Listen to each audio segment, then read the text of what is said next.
Oh, hello. I didn't see you there.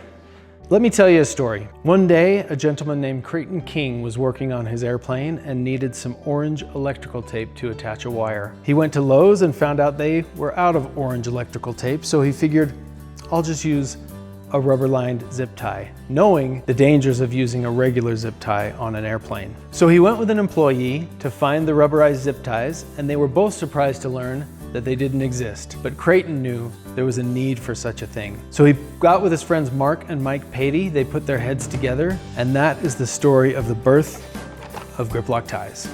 Even with huge brains like Mark and Mike Patey have involved in this, manufacturing these was a beast. Zip ties are made of nylon because no other plastic has the strength and the flexibility and versatility of nylon.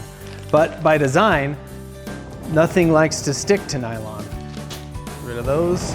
They went through many versions and iterations trying to find the right formula of rubber that would stick to the nylon and not just peel out, delaminate.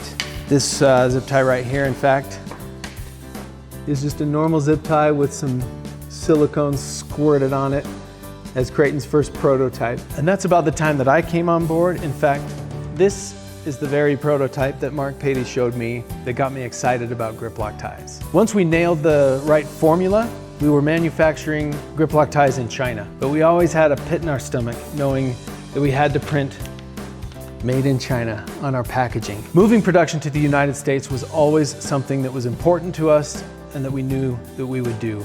So in 2022, we paused production and began the long move and tooling up right here in the great state of Utah. Now we are manufacturing here with better machinery, materials, and quality control, and producing the best version of GripLockTies that we ever have. Even without the rubber lining, we manufacture the best zip tie on the planet. It doesn't degrade in the sun, it handles high heat, it is strong, and it's releasable. In fact, this really isn't even a zip tie.